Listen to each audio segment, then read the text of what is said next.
ভর্তি সহায়তা পেতে একাদশের শিক্ষার্থীদের আবেদনের সময় বাড়ল।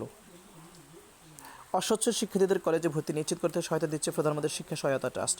একাদশ শ্রেণীতে ভর্তি হওয়া অসচ্ছল পরিবারের শিক্ষার্থীদের ভর্তি নিশ্চিত করতে সহায়তা দেওয়া হচ্ছে।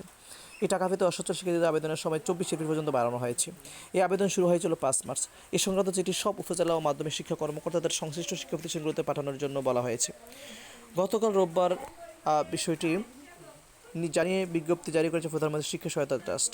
মাধ্যমিক উচ্চশিক্ষা বিভাগে চিঠি প্রকাশ করেছে।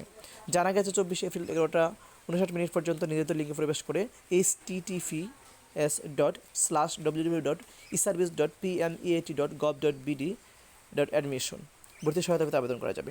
প্রধানমন্ত্রী শিক্ষা সহায়তা ট্রাস্ট থেকে মাধ্যমিক উচ্চশিক্ষা অধিদপ্তর, কারিগরি শিক্ষা অধিদপ্তর, মাদ্রাসা শিক্ষা অধিদপ্তরের অধীনে বিভিন্ন শিক্ষা প্রতিষ্ঠানে 2023-24 শিক্ষাবর্ষে একাদশ শ্রেণীতে ভর্তিকৃত অসচ্ছল ও মেধাবী শিক্ষার্থীদের ভর্তি নিশ্চিত করতে ভর্তি সহায়তা দেওয়া হবে। সরকারি, আধা সরকারি, স্বায়ত্তশাসিত ও সাংবিধানিক প্রতিষ্ঠানে কর্মরত 13 থেকে 20তম গ্রেডের কর্মচারীর সন্তান আর্থিক অনুদান পাওয়ার জন্য বিবেচিত হবেন।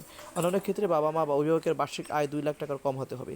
শিক্ষার্থীদের জন্য ভর্তি সহায়তা নির্দেশিকা অনুসারে শিক্ষার্থীরা কলেজে ভর্তিতে আর্থিক সহায়তা পাবেন। প্রধানমন্ত্রী শিক্ষা সহায়তা ট্রাস্ট দরিদ্র মেধাবী শিক্ষার্থীদের শিক্ষা প্রতিষ্ঠানে ভর্তি নিশ্চিত করে ভর্তি সহায়তা দিয়ে থাকেন। বর্তমানে মাধ্যমিক পর্যায়ে 5,000 টাকা, উচ্চ মাধ্যমিক পর্যায়ে 8,000 টাকা এবং স্নাতক সম্মান পর্যায়ে 10,000 টাকা হারে ভর্তি সহায়তা দেওয়া হচ্ছে। ভর্তি সহায়তা পেতে শিক্ষার্থীদের ছবি, জন্ম নিবন্ধন সনদ, অভিভাবকের জাতীয় পরিচয়পত্র, নির্ধারিত ফরমে শিক্ষা প্রতিষ্ঠান প্রধান সুপারিশ প্রয়োজন হবে। আর তৃতীয় চতুর্থ শ্রেণীর কর্মচারীদের সন্তানদের ক্ষেত্রে বাবা মা অভিভাবকের কর্মরত প্রতিষ্ঠান প্রদানের প্রত্যয় বা সুপারিশ প্রয়োজন হবে। ধন্যবাদ প্রিয় ভিউয়ার্স।